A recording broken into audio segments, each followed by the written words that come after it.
I want to turn it on, and then you'll be...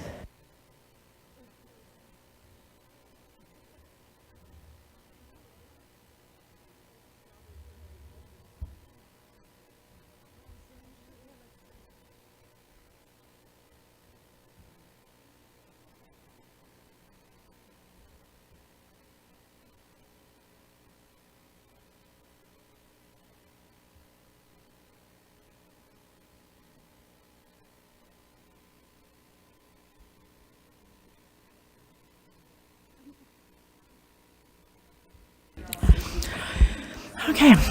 Good evening, and thank you for joining us for committee interviews that are being held before our regular council meeting this evening. I know we have some folks joining us early, but if you can please keep your conversation to a minimum while we conduct our committee interviews, that would be great. Thank you so much. We will be interviewing one candidate for the Transportation Safety Committee for a term ending March 31st, 2026. Do we have any public comment before we hold these interviews? Seeing any in person, do we have any online? No online. Okay, not seeing any comment online. And again, folks, please, we are conducting some business here, so we would like to be able to hear our candidate. Hey, thank you. Thank you. Okay, and so we will now proceed with our interview, and so we want to welcome our applicant, Nia Lorraine Tiku. Please correct me if I'm wrong. Is that the correct pronunciation? Tico. Tico, okay. Thank you. Well, thank you for being here, Nia. And so we will just kind of take turns, each asking some questions, and then give you a chance to respond about, whatever you feel is necessary, about a minute or so. And so I'll open with, why do you want to be on the Transportation Safety Committee, and to kind of describe and talk about your interest in various transportation modes, vehicular, pedestrian, bike, all that good stuff. Okay, thank you for having me. I don't use the mic quite often, so I'm hoping you can hear me okay. Okay. So I live in Arcata, kind of in the proposed Gateway area. I've lived here for almost 8 years. Almost the entire time I've lived here, I've worked in transportation locally, so for nonprofits, and then in a few other industries. So I have kind of a personal interest, professional interest. I am probably a unique person that lives out here too, that I have a car, but I take the bus to Eureka, I bike, I walk everywhere, so kind of a personal and professional interest. And I've seen the vacancy for a bit, so it's kind of nudging me every other week to just apply. Awesome, thank you. Our next question will be from Vice Mayor Matthews. All right, and thank you so much, Nia. So what do you know about the Transportation Safety Committee and its role in the city? So I have followed city council, TSC meetings, and planning commission meetings for about a year. And so I followed pretty closely a lot of the new decisions on one-way traffic, of course on the LK couplet, linear park conversations.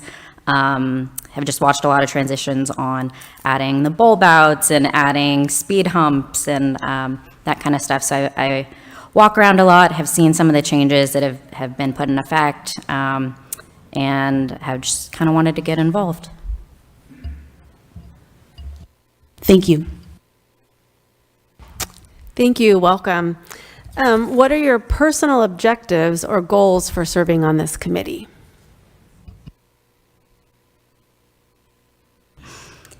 So I think I'm most interested in just adding maybe a little bit of a different perspective. My partner and I are residents. We're also young homeowners in the area. I have worked in logistics, supply chain transportation for a number of years, which I think is kind of a unique pathway in Humboldt County and Arcata in general, and just kind of adding maybe a little bit of a new perspective. Thank you. Great. Well, usually we keep these interviews pretty short. We're also down a couple council members, so usually we have some more questions, but we will be making a decision in our new business later in our meeting, and I just wanted to ask if you had any questions for us or anything else that you wanted to add about your qualifications or anything like that. I just wanted to say I've really enjoyed following meetings recently. I've liked a lot of the decisions that have been made, and have really appreciated how the community's navigated, even having differences in opinions, even, for the LK Street stuff. I thought it was really productive and really diplomatically held conversation. So I appreciated that. Thank you all. Thank you so much. Thank you, Nia. We appreciate it. And there's a lot of people in this room, so if you are interested in serving on a city committee, please check out our There's postings lots of online. openings. Yes, we Make have a difference vacancies. in your so community. That's a great way to get involved in city business. Okay. We will take a quick little break before we come back for our regular business meeting at 6 p.m. Thank you, Nia.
Okay.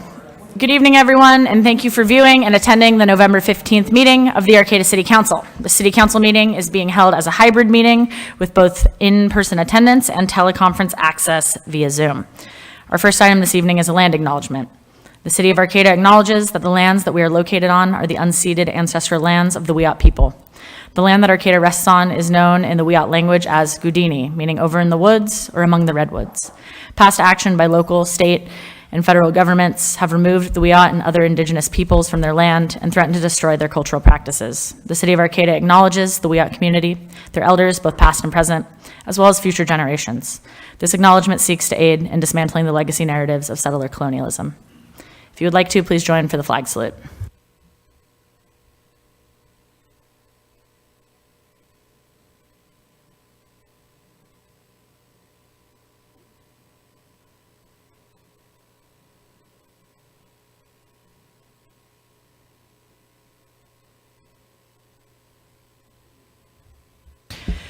Before the city clerk calls the roll, we do have one absent council member and one council member that is joining us via Zoom this evening. Due to the current state law, Assembly Bill 2449, this allows council members to attend remotely under narrow circumstances. So in short, at least a quorum of our legislative body needs to be here in person. We have 3 of us here tonight, which is a quorum. The member notifies the city of their need to participate remotely for what is called just cause, and just cause under the law is defined narrowly as contagious illness, caregiving for a family member, travel for official city business, are some of the most commonly accepted reasons. So Councilmember White is sick this evening, not morning, and will be participating in this meeting remotely under the provisions of the law. So Councilmember White will be required to keep her video functions on, except for any items that she is recusing herself from. And so we do need to confirm, so Councilmember White, if you are out there and can hear me, please confirm your attendance is due to illness, and then please identify if there is anyone 18 years of age or older in the room with you and your relation to them. Yes, I confirm I am not well, and the only person in the room is my Great Dane. Were there any other questions that I missed? Oh, nope, that is it, so thank you. And also, Councilmember Stillman wanted to participate remotely tonight, but her need did not meet the parameters of the state law for the travel that she is on right now. So with that, will the city clerk please call the roll? Mayor Schaefer, Here. Vice Mayor Matthews, Here. Councilmember Atkins Salazar, Here. Councilmember White, Here. and Councilmember Stillman is absent, but we do have a quorum. Great. Thank you. If you wish to make public comment at tonight's meeting during either the 2 open public comment periods, which are for items not on the agenda, or for an individual agendized item, there are 3 ways to do so. If you are here in person, please line up behind the podium when the item you would like to speak on is accepting public comment. And please wait kind of behind the line and let folks come up to the podium as they are ready to speak. If you're logged into Zoom, you can click raise your hand when it is time for public comment on the item you wish to speak on. And if you're on your phone, you can press *9 to raise your Zoom hand, and when it is your turn, you'll be prompted to dial *6. For each item, we take in-person public comment first and then move to online comments. We will not be going back and forth. So if you're wanting to comment, line up at the podium or raise your electronic hand as soon as we are accepting comment on that item. So our first, next item on the agenda tonight is ceremonial matters. And so we have a few proclamations tonight, and so the first one is a proclamation in recognition of Hunger and Homelessness Awareness Week, November 11th through 18th, 2023, and we will have Winchell Dillenbeck here to accept it. And so recognizing November 11th through 18th as Hunger and Homelessness Awareness Week. Whereas the theme of National Hunger and Homelessness Awareness Week 2023 is being homeless is not a crime and housing is a human right. And whereas people from all walks of life, including individuals, families with children, employed and unemployed workers, elderly residents, veterans, disabled individuals, and youth are impacted by hunger and homelessness. And whereas the community recognizes that hunger and homelessness continue to be a serious problem for many individuals and families living in Arcata, and no one should have to worry about whether they will have food on their plate or a roof over their head. And whereas the California Center for Rural Policy reported in their Humboldt County Food Assessment that hunger is a daily experience and that more than 31% of adults experience food insecurity, while 37% of households with children experience food insecurity.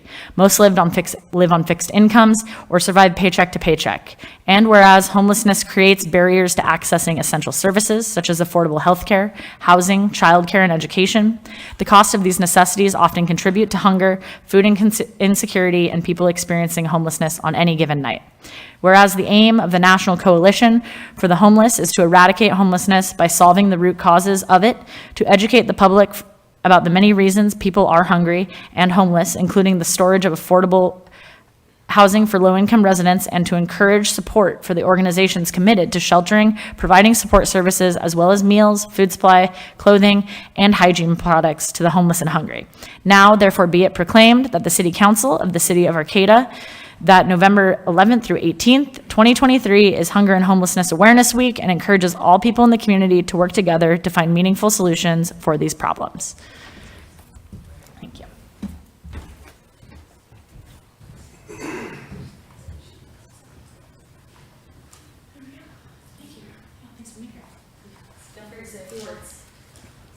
I'll keep it brief.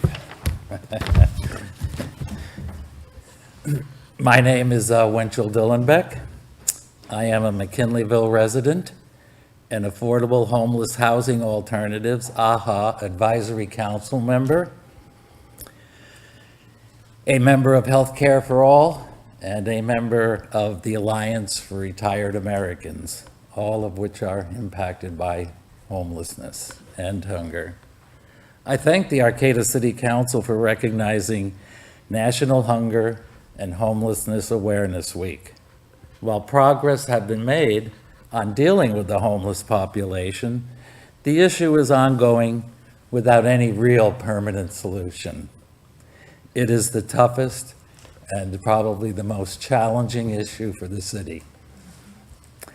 I urge you to continue to support safe parking programs, the establishment of sanctioned legal camps in tiny house villages where the unhoused would be safe and have a legal, safe place to secure their property, have decent meals, proper sanitation, and hygiene facilities, as well as access to community services. And I support any other services that provide housing, food, and mental health. I thank you for your efforts, for what you have done. And as I've said, this is going to be an issue that's just going to be with us. So I know the statement said permanent solutions, but there aren't any permanent solutions. And I think that you should continue to support all organizations that are working on this issue, because it truly is. It's truly a community issue. So thank you. Thank you.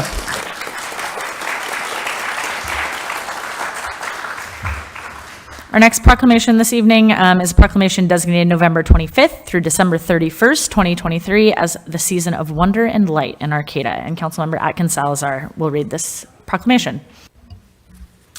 Whereas the Arcata Chamber of Commerce and local businesses are coming together for the annual celebration of the holiday season, the Season of Wonder and Light, in the heart of Arcata.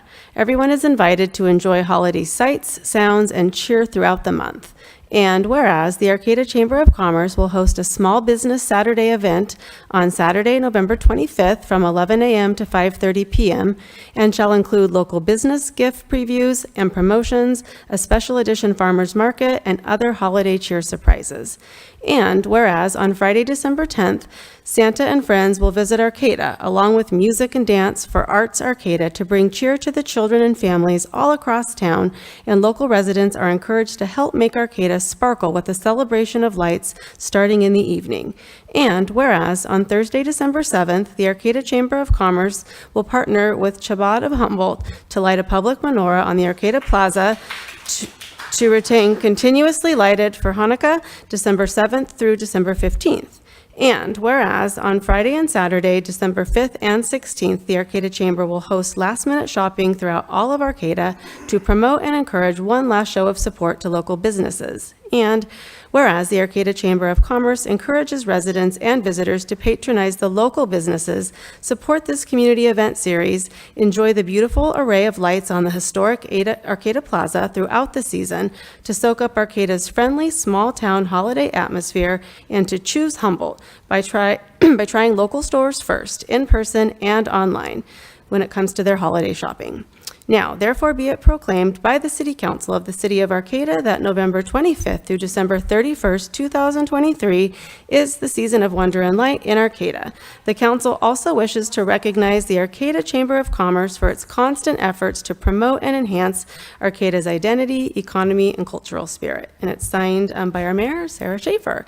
And we have Bob Judevine, who's the vice chair for the Arcata Chamber of Commerce, here to accept. So thank you.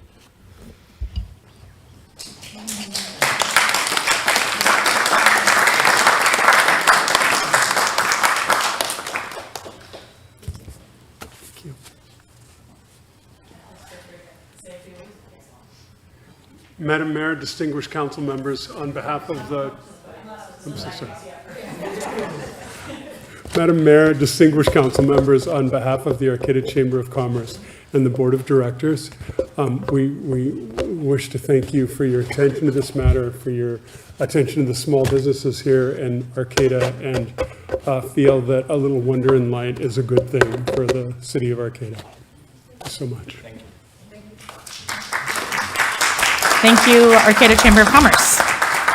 Our final proclamation this evening, we will be mailing it to them. It is a proclamation in recognition of National Hospice and Palliative Care Month, and there is nobody here to accept that tonight, but we will be getting that proclamation to them. So thank you, Hospice of Humboldt, for all that you do.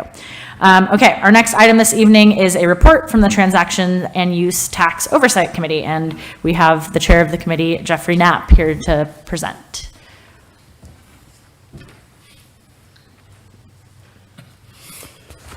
Good evening, and thank you for the opportunity to explain more about what our committee is doing.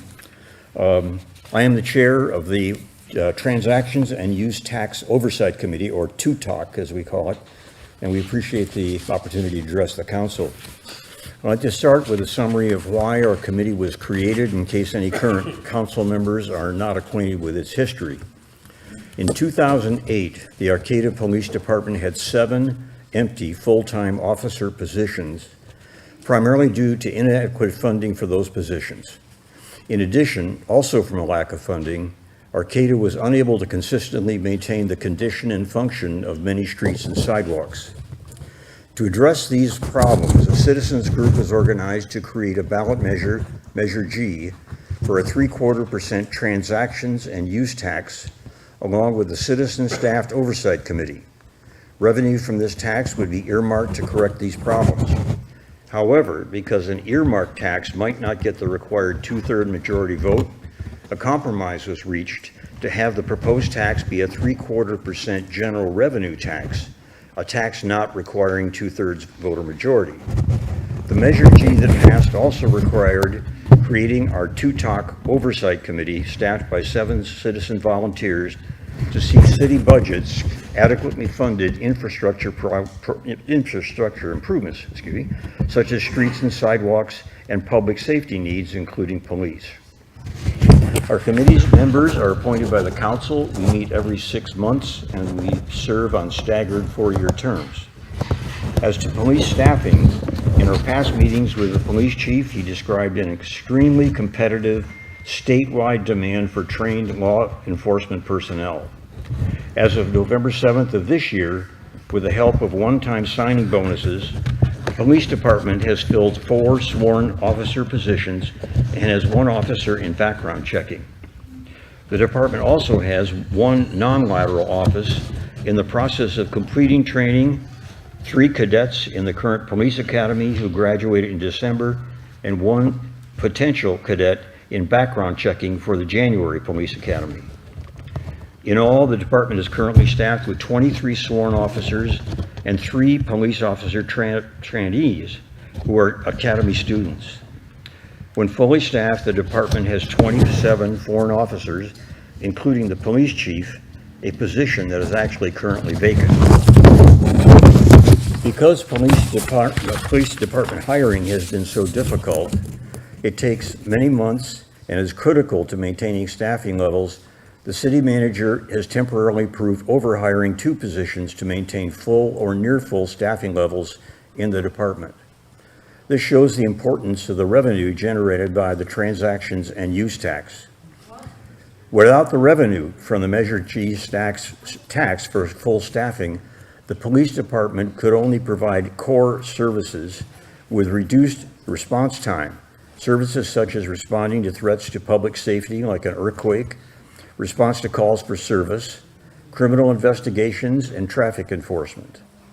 There would also be response delays for other officer-initiated activity for crime and quality of life violations, such as car burglaries, vandalism, street narcotics dealers, encampment dwellers, and other less serious violations of the law.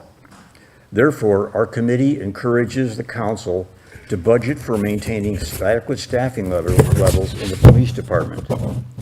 As to streets and sidewalks, Measure G revenue is equally important for the engineering department doing street improvements and maintenance, which substantially improved when Measure G tax revenue was added to their budget. As to overall Measure G tax revenue, we encourage the council to continue making decisions regarding other general fund expenditures as if the transactions and use tax did not exist, and instead focus revenue from this tax on public safety and street infrastructure services. Should revenue projections for this tax exceed the current budget, we recommend the council first focus on funding police services at the level needed to fill all officer and staff positions, and then align the remaining funds with the 2/3 public safety and 1/3 streets targets before using the additional funds for other general fund purposes. Thank you for your time, and I'll try to answer questions you have about our committee. It's all righty. Great. Thank you, Jeff. Yeah, I'll open up. Does anybody have any questions? You guys did, in our packet, we had a very comprehensive report, so I thank you for that. Looking both at the police department and the engineering department, some great pictures of all the paving projects and everything going on. So I don't have any questions because it was quite a thorough report. Anybody else? Just thank you so much for your service. Thank you. Thank you. All right. Okay, our next item, this takes us to early oral communication. The city values your comments, and this is a 15-minute time period for people to address the council on matters not on the agenda. So please know that pursuant to the Brown Act, we cannot discuss or take action on items that are not listed on the posted agenda, and at the end of oral communications, council can respond to statements. Speakers will be limited to 2 minutes. And there will also be time for comment on specific agenda items. So if you are here to comment on the ceasefire resolution or the general plan, which are 2 rather broad topics, please hold your comments until that time. All right, so if you are here to make comment on an item not on the agenda, please make your way to the podium. You will have 2 minutes. We'll start with in-person and then go to Zoom. Hi, I'm shaking a little bit. I'm Geraldine Rubin. I'm asking you to make a proclamation against anti-Semitism in our community. I've lived here since 1983. I've never experienced or heard from Jewish friends as much concern for our safety. I think that's the job of the city council, is to make a public statement, as Ashland did and Medford did this week. And you can see what they did. I'd like to give you some examples. There's been a march in the plaza at noon that has intimidated some of our Jewish residents. One of them is here tonight. She told me, I feel traumatized. Her hands were shaking because the people in the march, it was considered Free Palestine, but they're very intense people coming up against Jewish people and approaching them. And she did not shop, and she went to Safeway instead of the farmer's market. Another woman also left. She said that a poster was put in her face. They forced it, she backed up, and they pursued her. This is the march at noon in the plaza. Another woman just left. The Dia de los Muertos was the same time, and that was disrupted by the marchers in the plaza. But it wasn't just individual feelings about what's happening in Gaza and Israel. It was actually singling out Jewish women and putting stuff in their face. There also has been, we've had this before, leaflets in people's driveway by the Goyim Defense League saying awful things. There's been graffiti on the Chabad Sukkah on the campus. There was denigrating, and then also two things happened at Cal Poly, our university. One is a professor who gave extra credit to students to attend the march and the rally. They got extra credit for the class, and somebody else got a hold of 6,500 emails of students, and every student received 2 pages of anti-Israel pro-Hamas literature. So in any case, the Jewish residents of Humboldt are feeling unsafe. Please do something. Thank you, Jerry. Our next speaker, please. Parsons, and I want to thank the council for everything that you're doing on behalf of unhoused people. I want you to know that every little thing matters. And I want to thank the council, in particular Alex Stillman, who frequents the library often. I would love to see the rest of you frequent the library often. With her support, we were able to get more laundry cards via Remy at Arcata House Partnership. Why is this so important? Because it's hard for me to hold on to staff at the library because of the smell. And when there are laundry cards, I can, with dignity, go up to a person and quietly slip them a laundry card and say, please come back after you clean your clothes. Thank you. Thank you. Next speaker, please. And I will ask folks, and just remind that to please hold applause or cheers or jeers between commenters. It does make some people less inclined to want to comment or not feel safe in the space. So please hold your applause and cheering. Thank you. My name is Tara Drobnik, and I've been a resident of Arcata for several decades, and I'm deaf. I have tried participating in these meetings via Zoom, which claims to have closed captionings. I've tried to participate in them via the live cast, which claims to have subtitles and closed captioning, and none of those technologies have ever worked. I've tried following up with reading transcripts after the fact, which does not allow me any capacity to engage in direct action at the time or in a position to enact any kind of change. It's really important for the city to provide access to all of its constituents to be able to meet not just their needs individually, but speak to the populations. And so that's deaf with a little d, deaf with a large D, hard of hearing. Anybody that relies on speech reading, such as myself, I don't sign, but if I come and I'm watching you and you're in front of your microphone, I can't read your lips, and then I'm looking at my daughter or my friends and trying to catch up, catching maybe 3 out of every 10 words.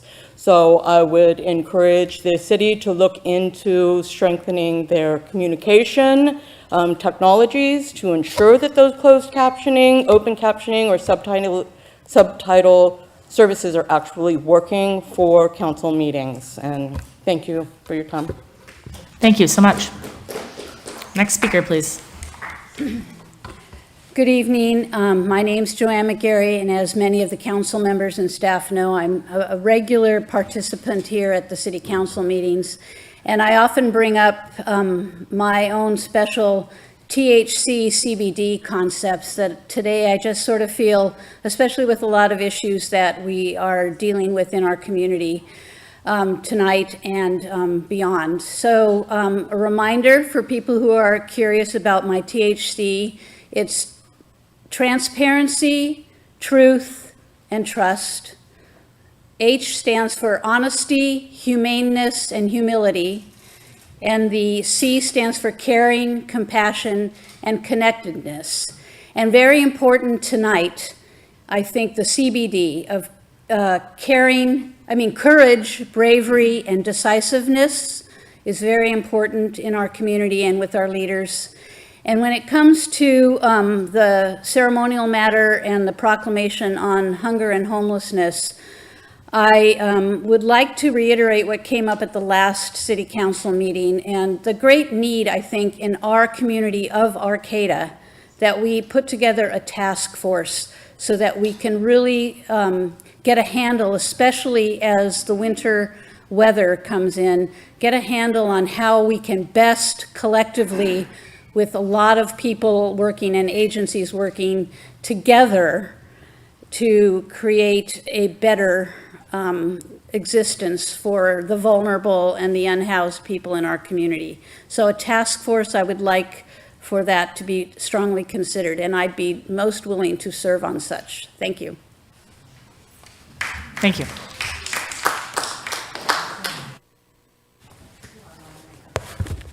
Hi, thank you. My name is Sean. Pleasure to be here with you guys, and I just wanted to say a few words about, some other folks have talked about the issue of Jewish folks not feeling safe in this community. This is actually really important for you guys to take seriously, that we can bridge the gap. I mean, there's so many reasons for why we need to take this seriously. I think one is that the 1% want us to be divided. They want the 99% of us to be divided amongst ourselves so that we're not effective. And, it's important that it's not Jewish versus the Palestinians. All right, that's not the divide. The issue is pro-Palestinian human rights versus Zionists. That's the distinction that's really important here, because there's a lot of Jewish folks that are anti-Zionist. That really is a big thing, and it has a long history, even from before the Balfour Declaration in 1917. It was, 18. It was a thing, all right, that the Jewish community, they did not want a state of Israel. They thought it would end in disaster. The rabbis, they all consensus on this. This has a long history. So there's even discrimination in the local government, in the county.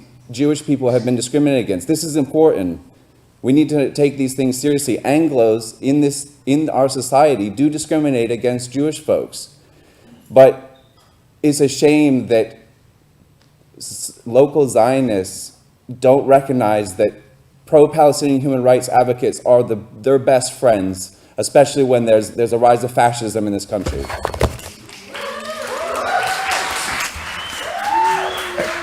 Okay, we will take our last speaker here in person. We'll take no more in-person speakers, and then we do have some folks online, and then we will close this public comment period. I have a question. 2 empty seats. Is there some council members not here tonight? Yes, we announced that at the beginning of the meeting. One is attending remotely, one is ill. Yeah, I apologize. Please go ahead with your comment. I came late. My name's Robin. I live in Fortuna, and I have to leave early to catch the last bus. But I want to just relay experiences I had in Humboldt County when the Occupy movement was happening over at the courthouse in Eureka. There were citizens of the Eureka who complained that access to the courthouse was restricted because of the people in the Occupy movement. Strangely enough, day-to-day activities of the courthouse kept going on, but the complaint was raised. And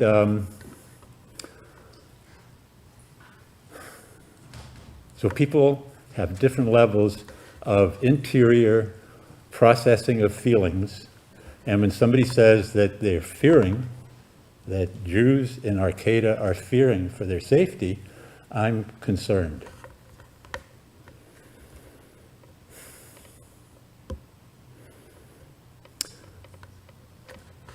I don't know if the concern has been raised before, but it was raised today when there's going to be a declaration of some kind of support by the city of Arcata for a ceasefire in Palestine. I do think the real, ongoing, present violence against Palestinians in Gaza and the West Bank should be more of a weight on our ethical and moral considerations than the subjective fear of anybody. One is real, the other is subjective. Thank you. All right, we will take those 2 online comments, and then we will end early oral communications. All right, our first online comment is Jim. Go ahead, Jim. Hi, I actually had my a hand up earlier because we weren't able to get early video, and I do apologize, and I will yield to the next person. Thanks. All right, our next person is call-in user. Go ahead, call-in user.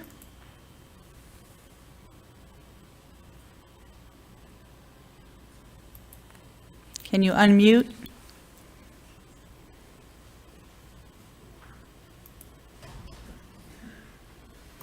All right, we'll give it one more try. Call-in user number 1. Can you unmute?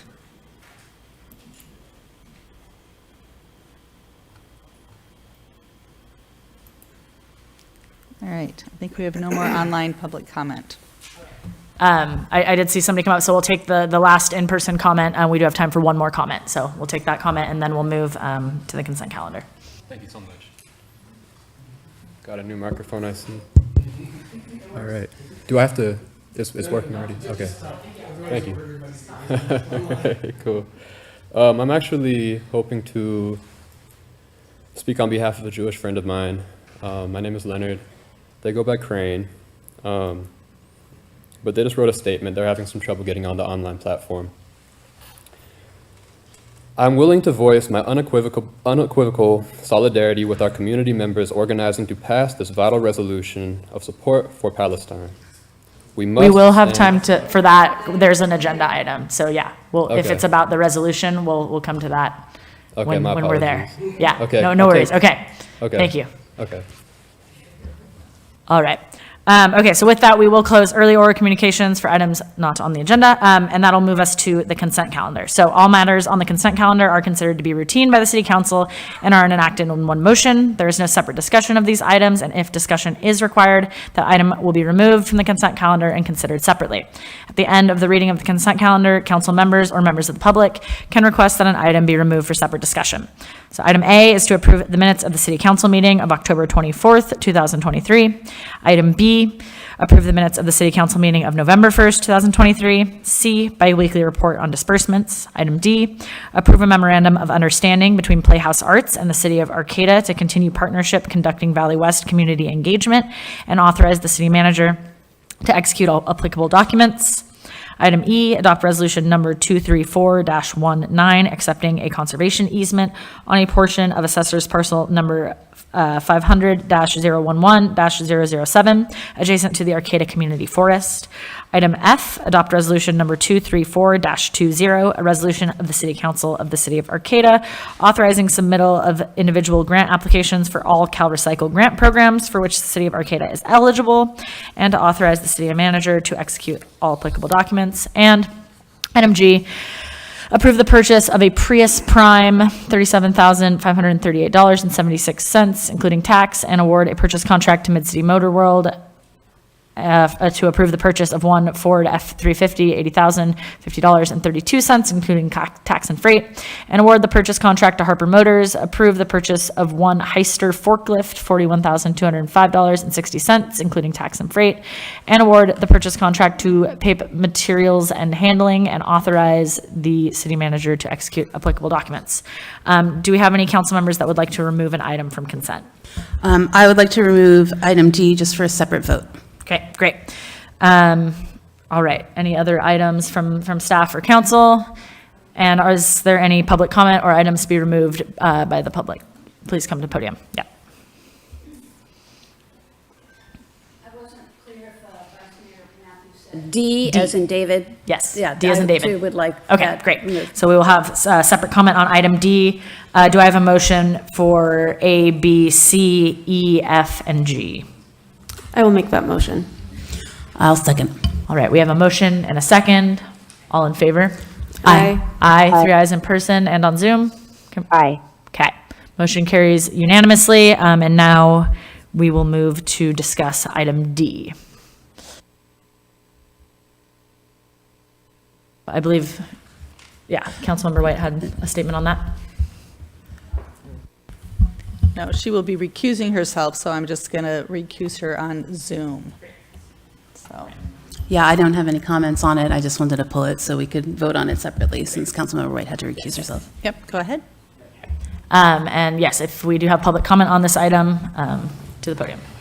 In my effort for transparency and understanding about a lot of these upcoming memorandums of understanding that involve also a financial component, I just needed some clarity about this particular MOU in terms of its relationship to CUNA as being a project of a fiscal sponsor, which is Playhouse Arts, or is this a memorandum of understanding for Playhouse Arts in addition to a CUNA operation, especially with, there's, I think, a $71,000 attachment of money to this. So I'm trying to just get clarity because Cooperation Humboldt used to be the overarching organization for CUNA. And then when that kind of fell apart, CUNA became part of Playhouse Arts. So when we're talking about a memorandum of understanding, I want to know, is it the fiscal sponsor, but it's primarily CUNA's operation project, or is it Playhouse Arts overall? So I just needed a little bit of clarification on this memorandum of understanding. Thank you. City Manager, would you like to briefly just kind of address that structure for the public? Yeah, so the speaker is correct. CUNA used to be had a fiscal sponsor under Cooperation Humboldt, and when that organization, I mean, at least somewhat dissolved, I think they might still be doing a few activities, but they found a new fiscal sponsor in Playhouse Arts. The entire MOU and scope of work before you tonight is specific to CUNA, but their fiscal sponsor, who we do need to cut the MOU with and who we do all the auditing and payments through, is Playhouse Arts. But the entire scope is for CUNA in what is before you tonight. Thank you. All right, and I see a great thumbs up. All right, any further questions or comments from council, or I will take a motion on item D? I'll make a motion to approve item D of the consent calendar. I'll second. All right, we have a motion and a second. All in favor? Aye. Aye. Okay, 3 affirmative and 1 recusal. All right, that takes us now into new business. Our first item under new business this evening is to appoint a new member to the Transportation Safety Committee for a term expiring in March 31st, 2026. So do we have any questions or comments from the council or an appointment that we would like to make? I would thank Nia for coming forward and wanting to be a member of the Transportation Safety Committee. We really appreciate the answers to your questions. I think that you would make a great addition. It's really wonderful to serve on the committees. There's lots of other openings, as we said earlier. So with that, I would like to appoint Nia Tiku to the Transportation Safety Committee for a term expiring March 31st, 2026. And I will second that. Thank you. All right, so we have a motion and a second. All in favor? Aye. Aye. Aye. And on Zoom? Do we have a vote on Zoom? We're getting there. Okay. So this is a vote on the potential member of Nia for our Transportation Safety Committee. And you're an aye? Yes. Okay. All right, yes. Okay, motion carries affirmative 4. Unanimous, that's the word. All right, that takes us into our next new business item. Consider resolution number 234-21, calling for an immediate ceasefire in Gaza. So do we have an introduction from our city manager, Karen Deemer? Sure. Thank you, Mayor and council, members of the community. The resolution before you this evening was developed by a group of local residents seeking to find collective language to express what I'll describe as sort of the revulsion felt by members of the community over the killing of innocent civilians resulting from the Hamas-Israeli war in Gaza. The group got together after the last council meeting, sort of in part because some of the comments that were made by council members around trying to find collective language within our community that would be supported. The group sought to bring forth statements that would be commonly supported, recognizing that this would not reflect all views, but those of many backgrounds in our community, including those who identify as Palestinian, Jewish, Israeli, Muslim, Arab, and more. That language was submitted to the council, and I believe was in part the reason that it made the agenda for discussion here this evening. I do want to share that after the agenda was released, there was just further discussions that continued in the community and with individual groups in the community representing various viewpoints on this topic. And I know that the City Council received email communications and phone calls suggesting both modifications to the original proposed language as well as actual new resolutions, which we'll just let the public share tonight. I just wanted to remind, you do have 4 of you here this evening. The passage of a resolution will still require 3 affirmative yes votes to pass this evening. And with that, I will turn it back to the council. All right, I know we have a lot of folks waiting to comment, so before we really open up for any discussion or statements from the council, I'd like to open it up for public comment. So again, please, I do really want to remind folks, due to the safety of our community and folks that would like to make comments and exercise their First Amendment rights, that we give folks the space to take that podium and make their comments free of cheers and jeers and applause, between comments, because that can as well intimidate some people to make the decision to comment if they feel that they're not going to be supported or booed for what they have to say. So please, I do really ask the public that you respect that space, you respect the podium, and that you let people make their comments, and please reserve applause till the end. All right, we will open it up for public comment, so please come up to the podium. You will have 3 minutes. This is an agenda item, and go ahead. My name is Carly Rojas. Honorable council members, I present an alternative resolution with my comrades to Resolution 23421, with an understanding that this resolution that we will present, which is currently a blue folder item, can set precedent for impactful change that the city can make for the liberation of Palestine. The blue folder item is titled Resolution by the City of Arcata Calling for the Liberation of Palestine. Whereas the City of Arcata condemns the ethnic cleansing, including the genocide of the Palestinian people in Gaza and the West Bank and throughout historic Palestine at the hands of Israeli settler state. Whereas the ethnic cleansing refers to the creation of an ethnically homogeneous geographic area through the elimination of unwanted ethnic groups by deportation, forcible displacement, or genocide. And whereas the settler state of Israel is now engaged in an ethnic cleansing campaign, which includes genocide by explicitly requiring 2 million Palestinians to leave Gaza immediately through specific routes of displacement while being bombed and shot at throughout Gaza, including along the routes of displacement by the Israeli army. And whereas the settler state of Israel has committed multitudinous war crimes against the Palestinian people, including collective punishment according to international law. And whereas collective punishment is considered a war crime under international law and refers to, quote, a form of sanction imposed on persons or a group of persons in response to a crime committed by one of them or a member of the group, end quote, and that the settler state of Israel commits collective punishment in their own frame of criminalization of resistance to the imposed settler state. And whereas in violation of the Fourth Geneva Convention of 1949, Article 3.1, persons taking no active part in the hostilities, including members of armed forces who have laid down their arms and have placed or is the combat by sickness, wounds, detention, and/or other cause, shall in all circumstances be treated humanely, without any adverse distinction founded on race, color, religion, or faith, sex, birth, or wealth, or any other similar criteria. The state of Israel has collectively displaced and punished the people of Palestine and destroyed universities, churches, hospitals, schools, refugee camps, and non-governmental organizations, centers. Whereas we mourn all of the lives lost from October 7th to the present, where the genocide being committed by the settler state of Israel has included the indiscriminate killing of over 11,000 people, over 4,500 of them children, and the displacement of over 1 million Palestinian residents of Gaza, while also holding grief to those lost throughout the decades of genocide, displacement, occupation, oppression, and blockade endured in Gaza and the West Bank by Palestinian people.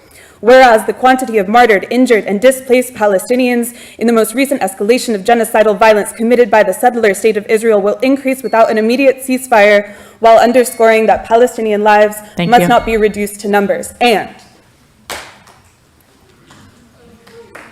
thank you for holding your applause. I appreciate it. Next speaker, please. Hi, my name is Jamila. I am a social work student at Cal Poly. I've been a resident of Arcata for 15 years. I'm Palestinian. My family is in Gaza, suffering a genocide. So I will continue and finish this resolution. Whereas the quantity of martyred, injured, and displaced Palestinians in the most recent escalation of genocidal violence committed by the settler state of Israel will increase without an immediate ceasefire, while underscoring that Palestinian lives must not be reduced to numbers. And whereas the settler state of Israel has violated international law, having detained more than 1,450 Palestinian residents of the West Bank since October 7th, while 4,500 workers from Gaza are unaccounted for and are believed to have been detained by Israeli forces. The violation of international law includes acts of vengeance as well as disallowing food, water, and visitations to Palestinians that have been illegally detained. Whereas Israel has occupied Palestine and created internal refugees since 1948 Nakba, which was not a closed historical event, but continuous violence aimed at the destruction of Palestine and Palestinians, and has forced Palestinians to live under an apartheid state parallel to Jim Crow in the United States and apartheid in South Africa. Whereas a concentration camp is defined as a place where large numbers of people, especially political prisoners or members of persecuted minorities, are deliberately imprisoned in a relatively small area with inadequate facilities, sometimes to provide forced labor or to await mass execution. And whereas the Gaza Strip, one of the most densely populated places on Earth, with more than 2 million people confined to 140.9 square miles, is a concentration camp and has been repeatedly referred to by human rights groups as the world's largest open-air prison, even prior to the particular ethnic cleansing campaign. And whereas Gaza is known as the world's largest open-air prison due to ongoing unbearable living conditions imposed by the State of Israel, including a full air, land and sea blockade, enclosure of oil borders by concrete walls and barbed wire fences, and the strict prohibition of Palestinians from leaving and entering the territory freely. And whereas the 2 million Palestinians in Gaza are without access to clean water, food, medical care, electricity, and humanitarian aid, according to the United Nations. And as of November 10th, at least 12 people have died of dehydration and starvation since October 7th. And whereas the colonial carceral logics and justifications, including the positioning of indigeneity as criminal from which the colonial entity must protect itself. This is done through stripping the indigenous of their rights and denying them control of their own destiny, has been systematically applied to the project of the Israeli settler state and the occupation of Palestine, including the siege on Gaza. And whereas these colonial carceral logics are rejected through an abolitionist framework, Palestinian people are a sovereign indigenous people. And Thank you. Next speaker, please. Hi, Council. My name is Chelsea. I'm also a grad student at Cal Poly Humboldt, and I'm just going to continue reading the resolution. And whereas the state of Israel would be hindered in maintaining an apartheid regime with the removal of military and fiscal aid provided by the United States through the taxpayer funds annually, which continues to deprive Americans of money for their own urgent needs, and whereas the international community, including the majority of the United States residents, demand a ceasefire immediately, demonstrations across the globe will continue until the apartheid colonial state of Israel stops bombing, massacring, enacting military actions against, and forcefully displacing Palestinians. Therefore, be it resolved that the City Council of the City of Arcata calls on the U.S. government to demand the immediate ceasefire by the settler colonial state of Israel and its accomplices, including the United States of America, and allow the safe passages of substantial humanitarian aid to Gaza, to hold Israel accountable for their indiscriminate violence against Israeli and Palestinian hostages, including the illegal detention of 1,450 Palestinian residents and disappearance of Palestinian residents of the West Bank by the Israeli occupation forces, to immediately and permanently cease fiscal and military aid, including arms to Israel, including the annual $3.4 billion in the U.S. taxpayer funds sent by the United States to Israel, and the $14.3 billion aid package proposed by President Biden, and to support the liberation of Palestine, including an end to the Israeli apartheid state and the occupation of Palestinian lands, and the return of ancestral Palestinian lands to their distinct sovereign communities and their descendant contiguous with the lands held prior to the Nakba. The unsettling of the apartheid state will support the human rights of all people, particularly the most oppressed and marginalized people in the region, the Palestinian people. Next speaker, please. Hi, my name is Sangeeta, and I'm an Arcata community member and Cal Poly Humboldt graduate student and employee. I'm fortunate to be part of Cal Poly Humboldt's Environment and Community Graduate Program, which takes a decolonial approach to environmental justice issues. It is this same decolonial approach that I bring before this council tonight, as I urge you to support the resolution by the City of Arcata calling for the liberation of Palestine, which is a blue folder item for tonight's meeting. This resolution is drafted by Humboldt for Palestine, a multi-ethnic collaboration comprised of students, faculty, and alumni from the Cal Poly Humboldt community, as well as Humboldt community members standing for the total liberation of Palestine and an end to Israeli occupation and apartheid. We have come together to demand our government cease military funding to Israel and the fueling of Israeli military's brutal violence and genocide of the Palestinian people with U.S. tax dollars. I'm a student of environmental justice, so I thought I'd talk to this council tonight about how the genocide in Palestine is an environmental justice issue, or an ecocide, as Cal Poly Humboldt's very own Dr. Caitlin Reed terms this sort of destruction. During the Nakba of 1948, Zionist military forces destroyed over 500 Palestinian villages and towns, separating indigenous Palestinian people from their natural resources and spiritual and cultural connection to the land. Today, while climate change will have significant impacts on the region, the UN Developmental Program considers the Israeli military occupation as an environmental risk in its own right. Israel also controls the vast majority of the water supply for the West Bank and Gaza, using these water resources to provide unlimited water to Israel and its illegal settlements, while Palestinian people suffer severe water shortages. Before October 7th, 2023, 97% of the water in Gaza was undrinkable. Right now, cities across America are passing similar resolutions condemning Israel's settler colonial occupation of Gaza. I urge this council to follow in the courageous leadership of cities like Richmond, California, and Providence to call for an end to this genocide and ecocide by passing the resolution calling for the liberation of Palestine tonight. Thank you. Thank you. Next speaker.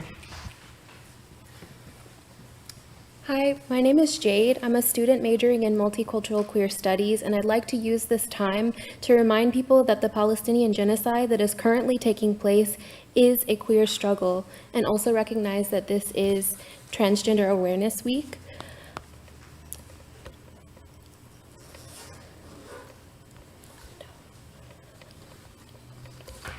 All systems of oppression reinforce one another. None can be fought in isolation. One cannot advocate for queer and trans people in the United States while supporting Israel's daily aggression against queer and trans Palestinians, whose oppression is compounded by multiple marginalized identities.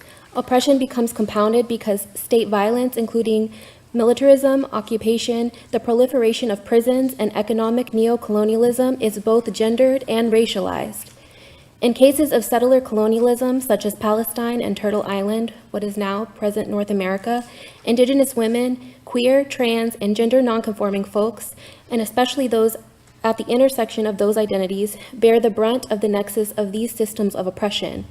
It is impossible to seriously address sexual and intimate partner violence within communities of color without addressing the larger structures. As Israel tarnishes its international image with continued and systemic violence against the Palestinian people, Israel is working hard to do PR damage control. Brand Israel, a campaign led by Israel Foreign Ministry, Prime Minister, and Finance Ministry, in constitution with U.S. marketing experts, aims to rebrand Israel as progressive and modern instead of militaristic and based on a system of ethno-religious supremacy. Pinkwashing is a component of Brand Israel. Pinkwashing refers to Israel's campaign to distract from its egregious violations of international law and the human, civil, and political rights of Palestinians by shining a bright light on the supposed cultural liberalism and its supposed fun, fabulous, and gay-friendly culture. Pinkwashing juxtaposes a falsely progressive image of Israel with a racist portrayal of Palestinian, Arab, and Muslim societies as backwards, repressive, and intolerant. This uses racist Orientalist portrayals to justify Western colonization as a way of saving and freeing the colonized, who are too uncivilized to rule themselves. Another example of Israel's touting of long-standing policy of accepting openly gay and lesbian soldiers in its army. Of course, Israel fails to mention that those soldiers are still part of an illegal occupying army, and that a bullet fired by a lesbian is just as lethal as one fired by a straight man, and a bomb dropped by a transgender pilot onto a building where Palestinian families are attempting to take shelter is just as likely to kill them as one dropped by a straight man. Next speaker, please. Hello, my name is Athena, and I'm a social work student at Cal Poly Humboldt.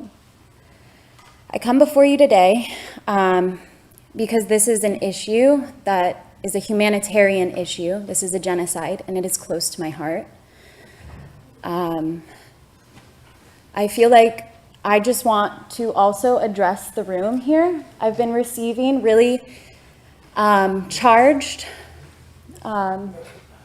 excuse me. You just gotta make sure all speakers have to, you can only address the council. Oh, all right. Well then, it's been really charged in this room. I've been receiving looks from individuals that have made me feel unsafe. I know that earlier there was a talk about feeling unsafe from protesters. I also want to mention that I have been at these marches, and I have had Zionists screaming in my face about us being there, calling us rapists. What I wanted to talk about was the propaganda war, and I feel extremely charged right now, so I'm just going to start. On October 10th, members of the media were granted permission by the Israeli army to visit Kfar Asa and witness the aftermath of the Hamas attack. A reporter from the Israeli news outlet tweeted saying soldiers told them they believe 40 babies and children were killed. As the day progressed, the information morphed from at least 40 babies being killed to some being beheaded. On the day, the Israeli army could not confirm the beheadings. However, the very next day in London, people were subjected to this horrifying and unverified headline. On October 11th, many Western media outlets jumped on that claim, quoting the spokesman of Israel's prime minister. But many of those same media outlets were forced to walk back their reportings, issuing updates like this one. Israel cannot confirm the specific claim that babies were beheaded in Hamas's attack. Later that day, during an American press conference, Joe Biden claimed he had seen photographs of beheaded babies. The White House later retracted this statement and later published this correction. U.S. officials and the president have not seen pictures nor confirmed such reports independently, but the damage had already been done. Biden's initial claims were already featured on the front page of many news outlets. This proves that propaganda is effective, And I support the resolution that is seeking to be passed here. Thank you. Thank you. Next speaker, please.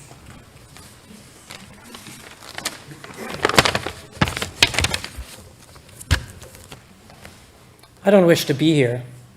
I don't wish to have to say these words. Anti-Semitism is not a subjective thing. Of course, criticism of Israel is not inherently anti-Semitic. However, requiring Jewish people living outside of the land of Israel to make a public declaration about Israel is actually one of the definitions of anti-Semitism. The city of Arcata and those putting forward this proposal may not have intended this, but when we discuss impacts, when we discuss interactions with minority communities, we discuss impact over intention.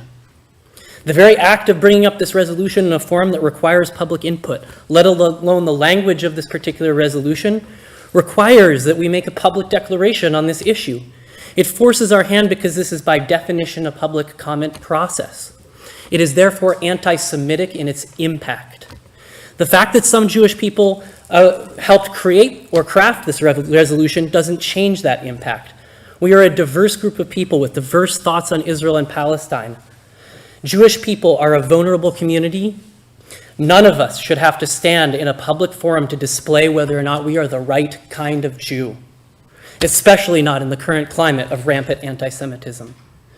Even prior to this current eruption of violence, religious Jews in America have consistently been the #1 targeted group of religious hate crimes by an overwhelming percentage compared to other faith groups. In recent weeks, violence and hate have manifested all over our community, both against pro-Palestinian demonstrators and against Jewish institutions and individuals. Islamophobia and anti-Semitism are on the rise everywhere. One prominent local business has been discussed as a target for boycott because a Star of David wearing employee there might be a Zionist. Nobody in our community should be wondering what the consequences will be for going to synagogue or mosque, wearing a yarmulke, a Star of David, a keffiyeh, a hijab, or a jalabiyah in public. At the risk of sounding too mystical, I'd like to talk about the idea of holding space that comes from couples therapy. To those in this room that care about what is happening in Israel-Palestine, I'd like to suggest supporting your local Jewish, Israeli, Palestinian, Arab, and Muslim communities, and that will help heal the intergenerational trauma that is at the root of so much of this conflict, a feeling that we are othered and alienated, dehumanized as political pawns. I believe that radiates back to our peoples and the messages that we send them about the possibility of coexistence and peace. Please don't bring the Israel-Palestine conflict to our community. Please don't feed another deepening of the polarization of American society. Please don't require that local Jewish community members have to come out in public to declare our opinion on Israel. Stop this entire process immediately.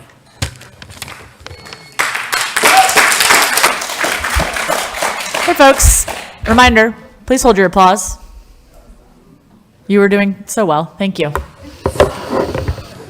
Sorry, I'm not really into public speaking. Can you hear me? Okay. We'll give it a second to quiet down. Thank you, please go ahead. To the members of the City Council and also the residents, I feel like the current resolution for an immediate ceasefire in a distant but relevant conflict has put many of us in a challenging position. The call for peace is a noble endeavor, but it is important to recognize the complexity of a situation as well as the potential consequences it may have on individuals within our community. I believe that the motion in its current form oversimplifies the situation and inadvertently does force members of the community to take a stand. The divisive rhetoric and expressions of hate that have emerged in response to the recent events and to this resolution make it clear that taking a public stance can expose people to unwarranted hostility, discrimination, and fosters an environment where people feel afraid to be in certain areas of this great city. I propose that we as a community come together to promote education and understanding. Let us foster an environment where dialogue is encouraged, where we can learn from one another, and where we can work towards a shared vision of peace and coexistence. Instead of rushing into immediate declarations and resolutions, we should encourage thoughtful dialogue and engage in more comprehensive understanding of the complexities at play. I urge you to consider the broader implications of the motion put forward. Let us ensure that our decisions promote inclusivity and respect for the diverse perspective that make up this city. Thank you. Our next speaker, please. Thank you. I just want to say, before getting into my friend's statement, how grateful I am for the democratic processes that allow us to be here and express our content or discontent with the direction that we are headed as a community, as a nation, as a planet. I feel like there is a lot of, as one of the first speakers put it, they're trying to divide us. They're doing everything in their power to tear us apart from each other, to set these rifts in place in our families, between friends. I feel like there is so much misinformation on this topic. It would be hard for us in 3 minutes to get into it, but I encourage everybody, as I'm sure you're doing already, to do as much as you can in your own time to research the history of this and find the context for what is objective truth, objective reality. To get into my friend's statement now. I'm writing to voice my unequivocal solidarity with our community members organizing to pass this vital resolution of support for Palestine.